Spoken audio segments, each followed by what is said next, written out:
प्राचीन भारतीय खेड्यांमध्ये प्रशासकीय व्यवस्था आणि ग्रामीण जीवन हे एक गुंतागुंतीचे आणि समृद्ध असे स्वरूप होते. या काळात खेडे हे केवळ एक भौगोलिक ठिकाण नव्हते, तर ते सामाजिक, आर्थिक आणि प्रशासकीय दृष्ट्या एक परिपूर्ण एकक होते. प्रशासकीय व्यवस्था. ग्रामप्रमुख हा गावाचा प्रमुख प्रशासक होता. त्यांची निवड गावातील लोकांमध्ये निवडणुकीद्वारे किंवा सर्वानुमते केली जात असे. ग्रामप्रमुखाला गावातील जमिनीचे व्यवस्थापन, कर आकारणी आणि कायदा व सुव्यवस्था राखण्याची जबाबदारी पार पाडावी लागत असे. ग्रामसभा ही गावातील सर्व प्रौढ व्यक्तींची एक सभा होती. या सभेमध्ये गावातील महत्त्वाचे निर्णय घेतले जात, जसे की जमिनीचे वाटप, नवीन नियम बनवणे आणि गावातील वाद सोडवणे. ग्रामसभेचे निर्णय गावातील सर्वांना मान्य असत.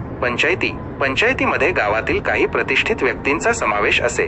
पंचायतीचे काम गावातील न्याय निवाडा करणे आणि लोकांना मदत करणे असे. पंचायतीचे सदस्य हे अनुभवी आणि ज्ञानी असत, त्यामुळे त्यांचे निर्णय बहुधा योग्य आणि न्यायपूर्ण असत. उदाहरण: एका गावात 2 कुटुंबांमध्ये जमिनीवरून वाद झाला. हा वाद ग्रामसभेत मांडला गेला. ग्रामसभेने दोन्ही कुटुंबांची बाजू ऐकून घेतली आणि योग्य निर्णय दिला, ज्यामुळे दोघांनाही न्याय मिळाला आणि गावात शांतता परतली. ग्रामीण जीवन.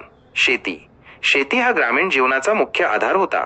गावातील लोक शेती करून आपला उदरनिर्वाह करत असत. ते मुख्यतः धान्य, भाजीपाला आणि फळे पिकवत असत. व्यवसाय. शेतीबरोबरच गावात काही छोटे मोठे व्यवसायही चालत असत, जसे की कुंभारकाम, लोहारकाम आणि सुतारकाम. हे व्यवसाय गावातील लोकांच्या गरजा पूर्ण करत असत. समाज. गावातील लोक एकोप्याने राहत असत. त्यांच्यात स्ट्रॉंग सामाजिक संबंध होते. सण आणि उत्सव ते एकत्रितपणे साजरे करत असत. सुख-दुःखात ते एकमेकांना मदत करत असत. संस्कृती. प्राचीन भारतीय खेड्यांमध्ये एक समृद्ध संस्कृती होती. लोक संगीत, नृत्य आणि नाटकांसारख्या कलांमध्ये पारंगत होते. अनेक लोककथा, लोकगीते आणि धार्मिक विधी हे त्यांच्या जीवनाचा एक महत्त्वाचा भाग होते. उदाहरण: गावात दिवाळीचा सण मोठ्या उत्साहाने साजरा केला जात असे. सर्व लोक नवीन कपडे घालत, मिठाई वाटत आणि एकत्र येऊन गाणी गात आणि नृत्य करत. या सणामुळे गावातील लोकांमध्ये एकोपा आणि प्रेम वाढीस लागे. प्राचीन भारतीय खेड्यांमध्ये प्रशासकीय व्यवस्था अत्यंत प्रभावी होती. ग्रामप्रमुख आणि ग्रामसभेच्या माध्यमातून गावातील निर्णय घेतले जात असत. ग्रामीण जीवन हे साधे, समृद्ध आणि समाधानी होते.